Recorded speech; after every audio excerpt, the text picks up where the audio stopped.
অঙ্গীকার নিতে হবে। সব নবীর কাজ ছিল দুইটা। কয়টা? সৎ কাজে আদেশ করো, অসৎ কাজে নিষেধ করো। আরো মজার ব্যাপার শোনেন, গোটা কোরআনুল কারীমে শত শত জায়গায় আল্লাহ তাআলা এই সৎ কাজে আদেশের কথা বলেছেন, অসৎ কাজে বাধা দিতে বলেছেন। সবচাইতে আকর্ষণীয় ব্যাপার যেটা, কোরআনুল কারীমে যত জায়গায় আল্লাহ সৎ কাজের কথা বলেছেন, ঠিক তত জায়গায় সমান জায়গায় আল্লাহ অসৎ কাজে বাধা দিতে বলেছেন। সমান জায়গায় বলার মানে কি? গুরুত্ব সমান। যত জায়গায় আমর বলেছেন, ঠিক তত জায়গায় নাহি বলেছেন। অথচ আমরা একটা শব্দ গ্রহণ করলাম, আরেকটা শব্দ গ্রহণ করি নাই।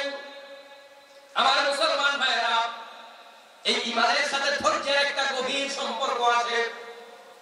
ঈমানের সাথে ধৈর্যের সম্পর্ক কেন? কারণ ঈমান আনলে কষ্ট, ক্লেশ, বিপদ, মুসিবত, অভাব, দুর্ভিক্ষ এগুলো আপনার সামনে আসবে, তখন ধৈর্য ধারণ করার প্রশ্ন আসবে। এজন্য আমর বিন আবাসা রাদিয়াল্লাহু তাআলা আনহু বলেন, আল্লাহর নবী সাল্লাল্লাহু আলাইহি ওয়াসাল্লামকে জিজ্ঞেস করেছিলাম, ইয়া রাসূলুল্লাহ, ঈমান কাকে বলে? ঈমান কি? আল্লাহর নবী বললেন, সবর, সহনশীলতা এবং দানশীলতা, নমনীয়তা এবং উদারতা হচ্ছে ঈমান। এক নাম্বার বলেছেন সবর। তাহলে তার ভিতরে ধৈর্য নাই, তার ভিতরে ঈমান নাই। ঈমান ধৈর্য ছাড়া হয় না, সব জায়গায় ধৈর্যই লাগবে। আল্লাহ রাব্বুল আলামিন সূরা আসরের মধ্যে বলেন, ওয়াল আসর ইন্নাল ইনসানা লাফি খুসর ইল্লাল্লাযীনা আমানু ওয়া আমিলুস সালিহাতি ওয়া তাওয়াসাউ বিল হাক্কি ওয়া তাওয়াসাউ বিস সাবর। আল্লাহ তাআলা বলেন, আসর তথা সময়ের কসম, ইন্নাল ইনসানা লাফি খুসর, সবাই ধ্বংসের মধ্যে আছি, সবাই আমরা ক্ষতিগ্রস্ত। ইল্লাল্লাযীনা আমানু ওয়া আমিলুস সালিহাত, যারা ঈমান এনেছে, নেক আমল করেছে। তারপরে কি বলেছে? ওয়া তাওয়াসাউ বিল হাক্কি ওয়া তাওয়াসাউ বিস সাবর। হক কথা যারা বলেছে, যারা ধৈর্যের উপদেশ দিয়েছে, তার মানে হক কথা বললে বিপদ আসবে আর আপনাকে ধৈর্য ধারণ করতে হবে। হক কথা বললে বিপদ আসা অবধারিত। আমার মুসলমান ভাইরা, এজন্য বিখ্যাত একজন লেখক ডক্টর শায়েখ আইদ আল কারিমি, তিনি বলেন, আমাকে যদি বলা হয় আমার 50 বছরের অভিজ্ঞতার উপরে ছোট্ট করে একটু নসিহত করার জন্য, তখন আমি 4টা কথা বলবো। কয়টা কথা? এক নাম্বার বললেন, লা তাহজান, হতাশ হয়ে যেও না। কারণ দিনের কাজ করতে গেলে বলা মুসিবত থেকে হতাশ হওয়ার যথেষ্ট সম্ভাবনা আছে, এই পথটা তো বিপদের পথ। এজন্য তিনি বললেন, এক নাম্বার নসিহত হলো লা তাহজান, হতাশ হয়েও না। 2 নাম্বার হচ্ছে লা তাখাফ, ভয় পেও না। দিনের পথে চলতে গিয়ে ভয় পাওয়া যাবে না। 3 নাম্বার লা তাকদাব, রাগ করো না। আল্লাহর নবী সাল্লাল্লাহু আলাইহি ওয়াসাল্লামকে একজন সাহাবী বললেন, আউসিনি ইয়া রাসূলুল্লাহ, আমার কিছু নসিহত করেন, কিছু ওসিয়ত করেন। আল্লাহর নবী বললেন, লা তাকদাব, রাগ করো না। বললেন, আমার আরো নসিহত করেন। আল্লাহর নবী বললেন, লা তাকদাব, রাগ করো না। আল্লাহর নবীকে বললেন, ইয়া রাসূলুল্লাহ, আরো নসিহত করেন। আল্লাহর নবী বললেন, লা তাকদাব, রাগ করো না। রাগ এমন একটা জিনিস, ব্যক্তিগত জীবন, পারিবারিক জীবন, সামাজিক জীবন, ব্যবসায়িক জীবন, অর্থনৈতিক জীবন, সব জীবনে ক্ষতি। বেশি রাগ দেখাবেন, যত বেশি রাগ তত বেশি ক্ষতি, ঠিক কি না? 4 নাম্বার বলেছে লা তাসখাত, আল্লাহর ফয়সালার উপর অসন্তুষ্ট হয়ো না। আল্লাহ তোমার দিয়া খুশি হইলে তুমি তাতে খুশি থাকো, আল্লাহ না দিয়া খুশি হইলে তাতেই তুমি খুশি থাকো। আল্লাহ কম দিয়া খুশি হইলে তাতে তুমি খুশি থাকো, আল্লাহ বেশি দিয়া যদি খুশি হয় তাতেও তুমি খুশি থাকো। আল্লাহর সিদ্ধান্তের বাইরে অন্যদিকে যাওয়ার চিন্তা করো না। বরং তোমরা যদি আল্লাহর জন্য হয়ে যেতে পারো, আল্লাহ তোমাদের জন্য হয়ে যাবে, হতাশ হওয়ার কোনো কারণ নাই।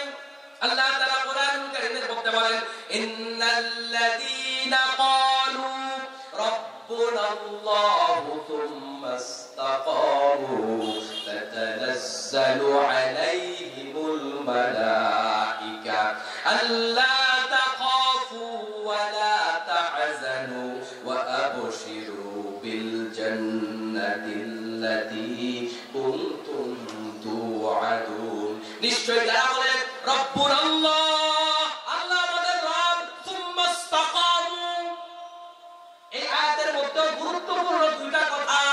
যারা আল্লাহকে রব বলে স্বীকার করে, সুম্মা ইসতাকামু, এরপরে কঠিনভাবে দাঁড়িয়ে থাকে, ইমানদারদের মধ্যে দুইটা শ্রেণী। একটা শ্রেণীর ইমানদার ঈমান আনার পরে একটু বাতাস আসলে ঈমান চলে যায়, ধমক দিলে ঈমান চলে যায়, জেলখানায় গেলে ঈমান আকীদা নষ্ট করে ফেলে, পুলিশ দেখলে জামা কাপড় নষ্ট করে ফেলে। আর আরেকটা শ্রেণী হচ্ছে সুম্মাস্তাকামু, ঈমান এনেছি আমার সিদ্ধান্তের উপরে দাঁড়িয়ে থাকবো। আল্লাহ পাক রব্বুল আলামিন বলেন যারা ঈমান আনার পরে এই কঠিনভাবে সিদ্ধান্তের উপরে অটল থাকতে পারে, তাতানাজ্জালু আলাইহিমুল মালায়েকা, আল্লাহ বলেন আমি তাদেরকে ফেরেশতা দিয়ে সাহায্য করব। সুবহানাল্লাহ। আল্লাহ তাআলা এমনটা বলে নাই বদরে ফেরেশতা পাঠাইছি, উহুদে ফেরেশতা পাঠাইছি, সৌদি আরব ফেরেশতা পাঠাইছি, বাংলাদেশে ফেরেশতা পাঠাবো না, এমন কথা আল্লাহ তাআলা বলে নাই। আল্লাহ এটাও বলে নাই ১০০০ বছর আগে ফেরেশতা পাঠাইছি তবে এখন ফেরেশতা পাঠানো যাবে না, এরকমটা বলছে নাকি আল্লাহ? এর দ্বারা বোঝা যায় আমরা যদি এখনো দাঁড়াতে পারি, মনে রাখবেন আল্লাহ রাব্বুল আলামিন আমাদেরকে বিজয়টা দিতে পারে, এটার প্রমাণ ২০২৪ সাল।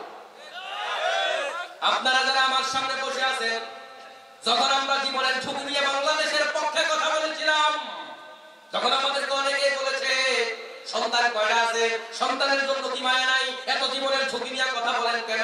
অনেকে আমাদেরকে প্রশ্ন করেছে বাংলাদেশের মানুষ আলো কবে দেখবে, এদেশে জুলুম কবে বন্ধ হবে, যারা মাজলুম তারাও জানতো না আলো কবে আসবে, যারা জালেম তারাও জানতো না কবে আলো আসবে। কিন্তু মুসলমানরা, আমাদের সন্তানেরা, আমাদের ছোট ভাইয়েরা যখন ঈমান নিয়ে দাঁড়ালো, ওই পুলিশ তখন বলতে বাধ্য হলো স্যার একটাই গুলি করি, একটাই পরে বাকি যায় না।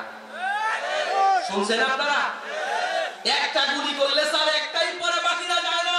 মুসলমানরা যখন দাঁড়িয়ে গেল, আল্লাহ রাব্বুল আলামিন বাংলাদেশের মুসলমানদের বিজয় দিয়ে দিল।